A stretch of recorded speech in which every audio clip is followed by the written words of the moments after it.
আমরা অত্যন্ত আশাবাদী, শুধু ফুটবল নয়, ক্রিকেট এবং অন্যান্য যে হকি, এতেও আমরা চ্যাম্পিয়ন টিম করব ইনশাল্লাহ। খেলোয়াড় সৃষ্টির জন্য আমাদের মাননীয় প্রধানমন্ত্রী নতুন করে স্পোর্টস অঙ্গন সৃষ্টি করেছেন।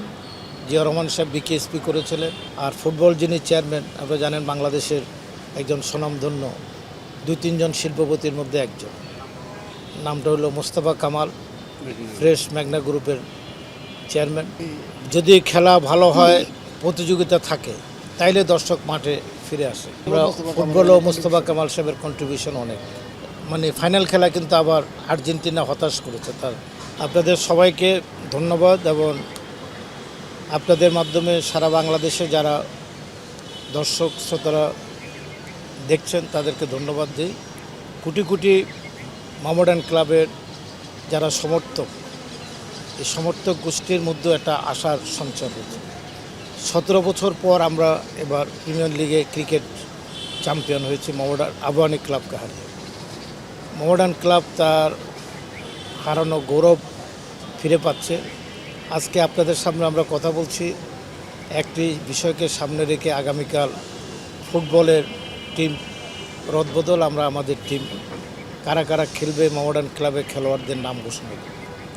আমরা আশা করি, এই আমাদের মেম্বার অ্যাডমিন বলেছেন যে খেলোয়াড়রা যদি সুস্থ থাকে, তারা ভালো পারফরমেন্স করে, আল্লাহ যদি আমাদের উপর বিরাগভাজন না হয়, তা আমার মনে হয় বাংলাদেশের এবারকার সবচেয়ে সেরা টিম মোহামেডান স্পোর্টিং ক্লাব করছে। আপনি তো অনেকের কথা বলেছেন, কিংস আছে, অন্যরা আছে। আগামীকাল আপনারা দেখতে পারবেন কারা কারা খেলোয়াড়, কারা কোচ, কারা খেলোয়াড় মোহামেডান ক্লাবের, এটা আপনারা সবাই দেখবেন। আমরা অত্যন্ত আশাবাদী, শুধু ফুটবল নয়, ক্রিকেট এবং অন্যান্য যে হকি, এতেও আমরা চ্যাম্পিয়ন টিম করব ইনশাল্লাহ। সব কিছু মিলে আমরা আশাতে সারা পাচ্ছি। এবার দেখবেন কালকে এই ক্লাব প্রাঙ্গণ ভরে যাবে, এবং সারা বাংলাদেশে একটা উদ্দীপনা সৃষ্টি হয়েছে। ঢাকা স্টেডিয়ামে যেন ফুটবল খেলাটা ফিরে আসে, তাহলে মানুষ খেলা দেখতে আসবে, খেলার প্রাণবন্ত হবে। এটাই আমাদের মূল দাবি মোহামেডান ক্লাবে। কারো ব্যক্তিগত স্টেডিয়ামে না, বিভিন্ন জেলায় না, এতে খেলার মান কমে যায়, খেলোয়াড়দেরও সেই মন মানসিকতা থাকে না। আর যারা দর্শক সাপোর্টার, তারা উচ্ছ্বাস হারিয়ে ফেলে। যদি খেলা ভালো হয়, প্রতিযোগিতা থাকে, তাইলে দর্শক মাঠে ফিরে আসে।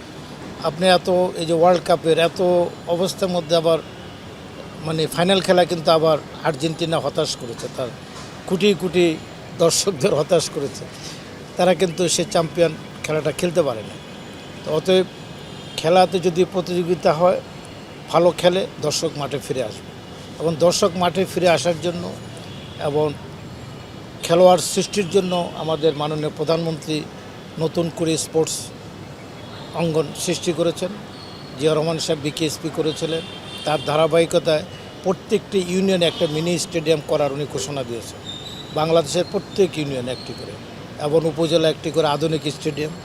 এতে খেলোয়াড় সৃষ্টি হবে, খেলার মান হবে, আমাদের যুব সমাজ যে বিপদগামী হয়েছে এর থেকেও ফিরে আসতে পারবে। তা আমরা চাই মোহামেডান ক্লাবের মাধ্যমেও আমরা আমাদের কিশোর তরুণদের যেন মাঠে আমরা নিয়ে আসতে পারি, এটা আমাদের একটা প্রচেষ্টা থাকে।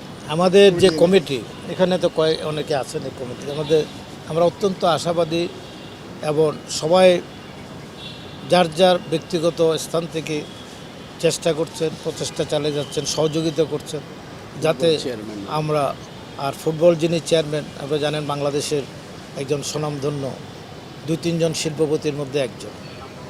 নামটা হলো মোস্তফা কামাল, ফ্রেশ ম্যাগনা গ্রুপের চেয়ারম্যান। আর ক্রিকেটের চেয়ারম্যান হচ্ছেন মাসুদ, সেও অত্যন্ত একজন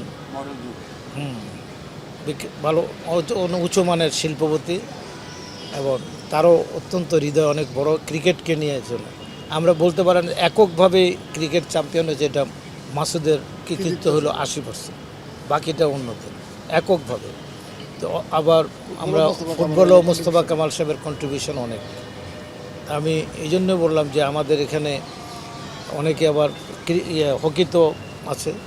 তো আমরা সবাই মিলেই একটা ভালো কি বলে টিম, যে টিমটা মোহামেডানকে 60-এর দশকে বা আরও আগে 50-এর দশকে নিয়ে যাবে।